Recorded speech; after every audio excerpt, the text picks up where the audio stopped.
Bapak Ibu, seperti yang kita ketahui, salah satu dari kebijakan Merdeka Belajar adalah merubah ujian nasional kepada asesmen nasional dan salah satunya adalah asesmen kompetensi minimum.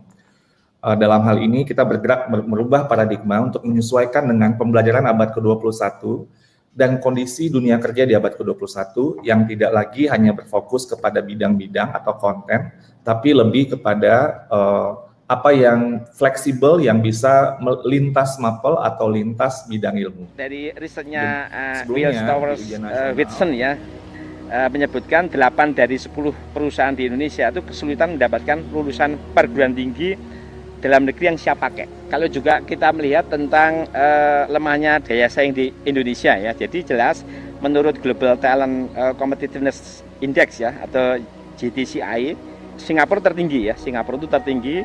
Nilainya itu hampir berapa? 77 ya, 78. Indonesia itu di atas Vietnam sama Kamboja. Mungkin kontennya kita dengan anak Finlandia sama. Tapi cara memberikannya yang berbeda. Kenapa kok indeks tadi pendidikan kita rendah? Ya karena apa? Pendidikan kita nggak menyentuh pada hal-hal yang esensial. Karena panca inderanya tidak pernah digunakan. Hanya proses yang mestinya harus dilakukan dengan holistik tuh nggak kesampaian itu ya. Nah, proses yang mestinya harus dilakukan dengan holistik tuh nggak kesampaian itu ya. Ini menyasar kepada bagaimana pendidikan dilakukan secara holistik, yaitu bukan saja dalam konteks kognitif tapi juga karakter atau social emotional. Jadi tidak hanya menyasar pada konteks kognitif saja. Jadi kita ingin lebih holistik dan menggambarkan filosofi pendidikan.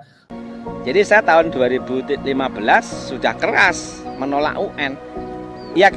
Jadi saya tahun 2015 sudah keras menolak UN. Iya. Di ujian nasional bidang ilmu itu terkotak-kotak, misalnya bahasa Indonesia atau matematika dan sebagainya.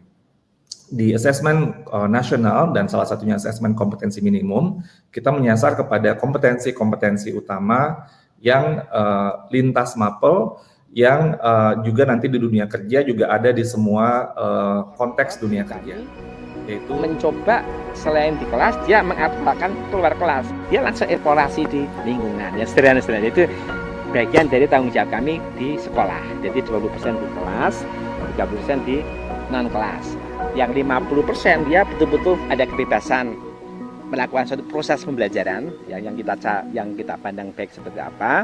Tadi ketika kita bicara 50% tadi ya, itu jelas kemandirian di situ memegang peranan. Dalam guru belajar jadi adalah salah satu cara untuk mengaktualisasikan berbagai kompetensi yang dimiliki, mengevaluasi diri serta mengembangkan diri secara mandiri dan berkelanjutan. Khususnya mencoba selain di kelas dia mengaplikasikan keluar kelas. Dia adalah membawa siswa ke ranah peristiwa. Yang membaca bukan mata, tapi semuanya. Ya, itu konsep kami, cara kita untuk membawa siswa. Jadi inilah ilmu pengetahuan, mengetahui. Jadi indera kita mengetahui semua respon yang ada dalam satu peristiwa. Asesmen kompetensi minimum ini menyasar kepada bagaimana pendidikan dilakukan secara holistik, yaitu bukan saja dalam konteks kognitif tapi juga karakter atau social emotional. Jadi tidak hanya menyasar pada konteks kognitif saja. Jadi kita ingin lebih holistik dan menggambarkan filosofi pendidikan.